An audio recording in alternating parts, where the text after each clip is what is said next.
Isn't it ironic? I'm not going to sing for you. I'm not going to sing Alanis Morissette. But isn't it ironic that just one day after Trump makes a quote unquote crazy statement about banning Muslims from coming to the United States vis-a-vis immigration, that the House passes a bill 407 and 19, bipartisan support, and Hussein Obama and the White House support to prevent people that have been in Iraq and Syria over the past 5 years to travel without a visa. Did you know that there was a program that is called a Visa Waiver Program? You had 38 countries that were involved in the program where you can actually go to a country and not have a visa from the respective consulate or embassy. And you can stay there for 90 days or less. The United States was involved with the program, and so was Belgium and France, which have both had terrorist attacks, possibly from people who were engaging in that program. So that ended that. What the bill does, it requires people that come from Iraq or Syria, or if you have been in Iraq and Syria for the past 5 years, you now have to get a visa. You can't just get on the plane and go to the United States. You have to get a visa. See, this is more along the lines of what I was thinking that should be done. I was thinking that you shouldn't just say ban on Muslims. You should have direct bans on people that come from certain countries, at least for a short period of time, a moratorium until we figure out what's going on, just like Donald Trump said.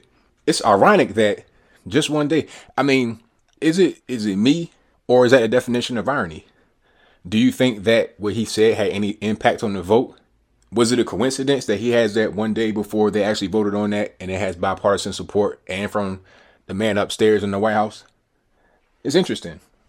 And, you know, the only information I've seen, I saw a Fox News article, which is basically, it was an AP article that they reposted, and then they did a short video, a news clip about it online.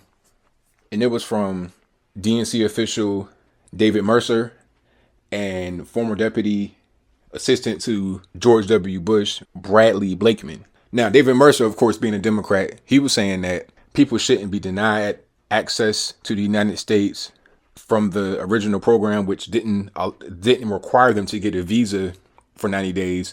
He said that if you come from Iraq or Syria, or if you have been in Iraq and Syria in the past 5 years, it should just generate a flag so they know to watch you. It's kind of like the watch list thing I was saying. He says that's what should happen.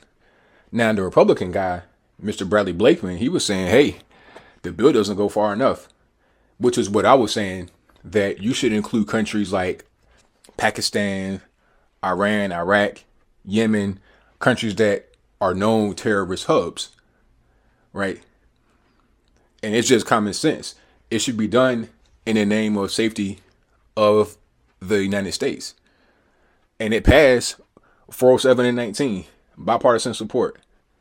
Now, there's actually another bill in the Senate right now being proposed by Dianne Feinstein and Jeff Blake. And that's, you know, Dianne Feinstein, of course, is a Democrat from California, and Jeff Blake is a Republican from Arizona. That one people actually say goes a little bit too far.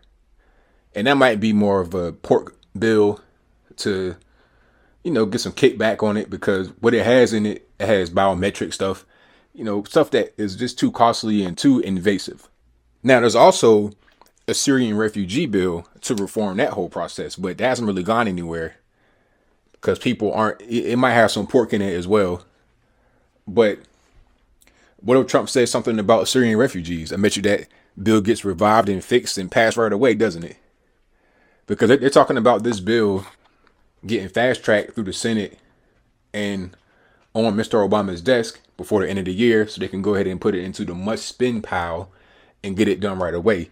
So it won't languish and just kind of linger around. They want to get it done right away. They want to go ahead and shut Donald Trump up. See, I was questioning Donald Trump. I was like, wait a minute, what are your motives behind what you're saying? Because I actually did a video and I put it in the description box, and I also probably put it in a card and an annotation.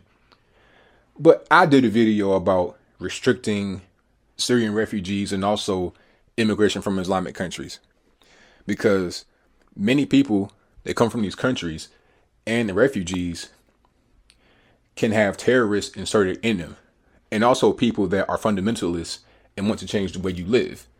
They don't want us up until the 21st century. They want to stay in 600 AD. But I didn't say ban all Muslims. That's a whole different thing.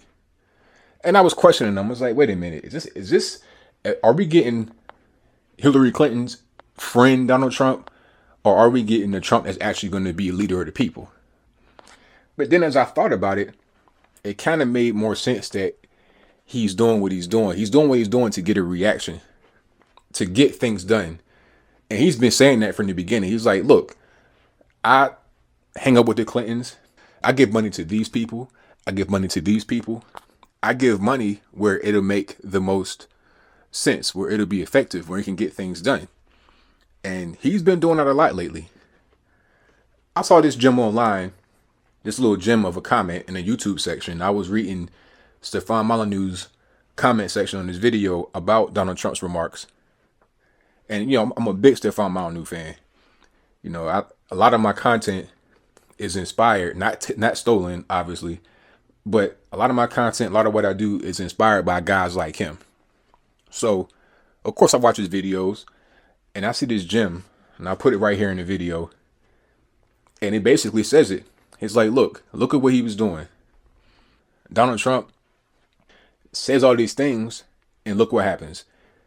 He has a crazy statement, and then look, the next day, the bill gets passed. And that's probably what he wanted from the beginning. And I think that makes sense. So I think my faith in Donald Trump has been renewed. It was kind of wavering because of what he said was kind of just a little bit too far. I was with him. I would be with him if he said, let's restrict immigration from certain countries because of their ideology and because of a terrorism threat. But to ban all of one religion, just a little bit too far.